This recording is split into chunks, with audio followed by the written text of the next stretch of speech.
Globalization means companies and corporate boards are facing unprecedented challenges on multiple fronts. From new regulations to shareholder activism, how can boards take on these challenges? Joining me now are two practitioners in the field and also participants in the INSEAD Directors Forum here on the Asia campus in Singapore. Alexandra Schaapveld is an independent director on the boards of Bumi Armada in Malaysia and Valorec in France, and John Lim, the chairman of the Singapore Institute of Directors and also chairman of Gas Supply Private Limited. Thank you both for joining me on INSEAD Knowledge. Thank you. Currently, Europe and America's boards are faced with increasing challenges from regulations over remuneration to increasing shareholder activism. In Asia, we've got family-owned enterprises now looking at the challenges of succession. So, how do you see boards on both sides of the world taking on these challenges in the years ahead? Alexandra, what's your view? I think whether we are looking at shareholder activism, whether we are looking at more regulation or even at family-owned companies, in the end it's really about two things. One is more transparency on boards, and I would say the second one is a bigger emphasis on independent directors. I agree entirely. Transparency, I think, is extremely important, and transparency is required if you want to win the trust of your shareholders and other stakeholders. Accountability is becoming a more public debate these days. Boards have to be accountable not just to shareholders and other key stakeholders, but increasingly the public and consumers at large. How can they effectively communicate to the public that they are being responsible? I think there's a variety of things any board can do. Obviously, there is the sustainability, which means that you have to have a place in society. It means you have to take care of your shareholders, which is the more traditional view. You have to take care of your employees, your clients, but you also have to take care of the society at large. And I feel more and more companies are really looking at how they can build a sustainable way of doing business. And I think that is the case whether you are in Europe, whether you're in the United States, or whether you're in Asia. I feel in all of these different regions, sustainability and your license to operate is becoming more and more important. There have been numerous studies to suggest that board diversity can enhance performance. How does Asia measure up globally in terms of both diversity and performance, and how do you see things playing out? Now, I think diversity clearly, is what we're looking for, because you can't get everything in one single person. So you try to get a collective skill set made of different skills, experiences, culture, and so forth, so that collectively the board is much stronger. Well, I think we live in a very diverse society, and whether you are talking about gender, about nationalities, about age, about social background, all of that is what society is all about. And therefore, I'm a firm believer that diversity also in the boards of companies is very important, because people look at aspects from a very different angle, colored by their background, by their nationality, by the way they've been educated. So I think diverse boards in general take better decisions and don't run into the risk of everyone thinking in the same way.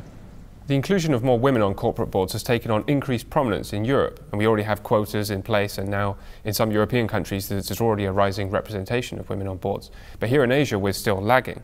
Is there a political will to increase the participation of women on corporate boards in Asia?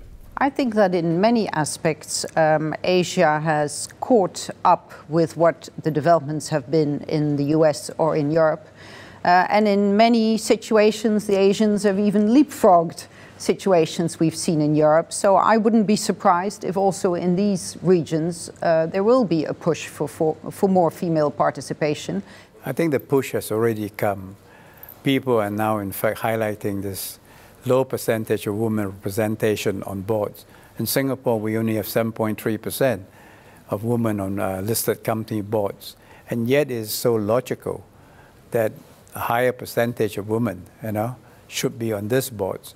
But I think it's not just a question of wishing there's more women. There are certain things we have to do. I think first, the supply of competent women, should be made available, and that has got to come from the executive ranks. I think it's very good to get people reminded that our percentage is lower than what it should be, and then consciously work towards it.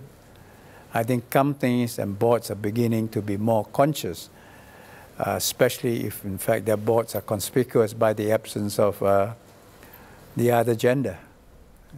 How do you view the increasing trend of shareholder activism? What is the implications of such actions on board effectiveness?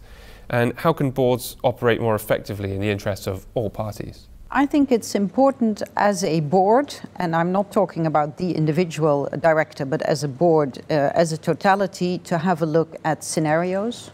I think you should regularly review what is happening in the world around you, what could happen to us, what are the pressures which are coming from outside, and I think directors have to take the time, or a board in its totality has to take the time to take a step back and to say, in view of the developments of our shareholder base, of the family who owns us, of the majority shareholders, of shareholder activism, of regulation, of taxes. I mean, there's a lot of external factors which have a very big influence on the company, and which I think it is the prerogative, but also the role of a board to look at and be prepared. Singapore has long prided itself on having strong corporate governance practices. We even have in place a code of corporate governance, which was indeed revised last year to increase independent directorships, director training, as well as define practices around disclosures, around remuneration, risk management, etc.